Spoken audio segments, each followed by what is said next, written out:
তুমি আমার মাথা হাত দিয়ে কও যে তোমার সমস্যার কারণে তুমি বাবা হইতে পারবো না, এই কথা তুমি কাউরে কবা না। কও, এলাকার মানুষ যদি জানে যে তোমার সমস্যার জন্য তুমি বাবা হইতে পারবে না, আশপাশের কেউ যদি জানে, সবাই তো তোমার নিয়ে হাসাহাসি করবে। তুমি একটা পুরুষ মানুষ, এটা তোমার দুর্বলতা। আমি জানি এই কষ্ট তুমি সহ্য করতে পারবো না, আরে তোমার কষ্ট আমি নিতে পারব না। তুমি আমার সাথে কথা দাও, কোনোদিন তুমি এই কথা কাউরে করবা না। আমি মানুষটার অপারগতা নিজের কাঁধে নিয়ে দিনের পর দিন আমার মা, আমার বোন, আমার দুলাভাইয়ের অত্যাচার সহ্য করে যাইতেছ।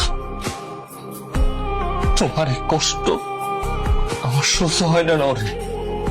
নরেন, তুমি একটা কাজ কর, আমার সাইড, আমার এই সংসার সাইডে তুমি চলে যাও, অন্য জায়গায় গিয়ে তুমি একটা বিয়ে করো, একটা সুন্দর সংসার হইব, তোমার একটা ফুটফুটে বাচ্চা হইব।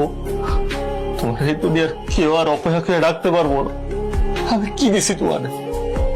কিচ্ছু দিতে পারি নাই, একটা সন্তান দিতে পারি নাই। আমি শুধু চাই তুমি সুখে থাকো, তুমি ভালো থাকো। তুমি ভালো থাকলে আমি খুশি, আমার সুখ। এই কথা তুমি কইও না আমার। আমি তোমার অনেক ভালোবাসি, আমি আমার জীবনের চাইতে বেশি ভালোবাসি তোমার। যে আমি কোনোদিন তোমার সাইডে চলে যাবো না। আমি আমার সারা জীবন এই হাজার দুঃখ কষ্ট যন্ত্রণা সব সহ্য করে আমি তোমার সাথে সংসার করবো।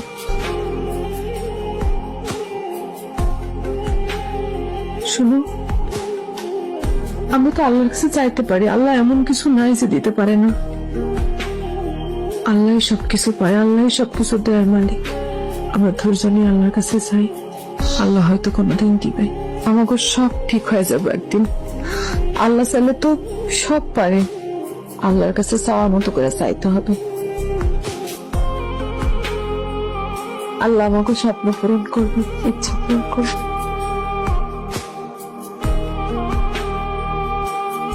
আমি যখন বুঝতে পারলাম আমার ছেলে কোনোদিন বাবা হইতে পারবো না, সেদিন থেকে আমি সিদ্ধান্ত নিলাম যে এই মেয়েটার জীবন বাঁচাইতে হইব। ওর জীবনটা কেন অপূর্ণ থাকবো? ওর তো সারাটা জিন্দগি পড়ে রইছে। সেদিন থেকে আমি চাইছি যে ওর উপরে আমি এমন অত্যাচার করবো, এমন অত্যাচার করবো যেন নিজ থেকে এই সংসার ছেড়ে চলে যায়।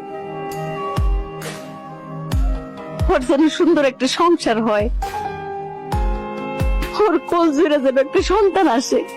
একজন নারী হয়ে মা ডাক শুনতে পারবে না, এই কষ্ট তো আমি সহ্য করতে পারবো না। এই জন্য দিনের পর দিন, রাতের পর রাত আমি তার মানসিক শারীরিক নির্যাতন করতে থাকি, শুধুমাত্র সে যেন তোর জীবন থেকে চইলা যায়। আমি তোর মুখের দিকে চাই নাই বাপ, আমি এই মায়ের মুখের দিকে চাইছি। আমি চাইছি আমার সন্তান যেমনই হোক, আমার সন্তান আমার মুখে থাকবো, আমি তাহলে রাখতে পারবো। কিন্তু এই মায়াটার কি হোক? হ্যাঁ, এই মায়াটা কেন মা ডাক শুনতে পারবো না? মা গো, আমি তোমার উপর অনেক অত্যাচার করছি, কত গাল মন্দ করছি, কোনদিন কিচ্ছু কও নাই, মুখ বুঝা সহ্য করছো। হাই রে তোমার ধৈর্য গো, এই বাড়ি ছেড়ে তবু তুমি যাও নাই। আমার তুই আমার কথা দিল, আমার দিয়ে তুই কোনো আনে যাবি না গো মা। সন্তান সন্তান আল্লাহ দিব, আমি দিন রাত আল্লাহর কাছে পড়ে থাকুম, পড়ে পড়ে কানু যে আল্লাহ আমার মার ঘরে একটা সন্তান দাও তুমি। আল্লাহ আমাকে ফিরাইব না, আল্লাহ আমার কথা শুনবো। আমার এত ভালোবাসেন আমি কোনোদিন বুঝতে পারি নাই মা। হয়তো ছোটবেলা আমি আমার বাপ মা হারাইছি, বাপ মায়ের শাসনের ভেতরে কতখানি ভালোবাসা থাকে, সেই ভালোবাসার গভীরতা আমি বুঝতে পারি নাই মা। মা, আপনিও আমারে মাফ করে দেন মা। আমি কোনোদিন আপনার ঘরে সাইরা চলে যাবো না। কত মানুষ আছে তাকে সন্তান হয় না তাই বলে কি তারা বাইসা নাই? বাসে তো, তারা সংসার করে তো, তাহলে আমিও সংসার করব। আমার যদি আপনার ছেলের মতো সমস্যা হইতো তাহলে কি আমার বাইর করে দিতেন মা? আমি কোনোদিন আপনার বাড়ি ছাড়া যাবো না মা।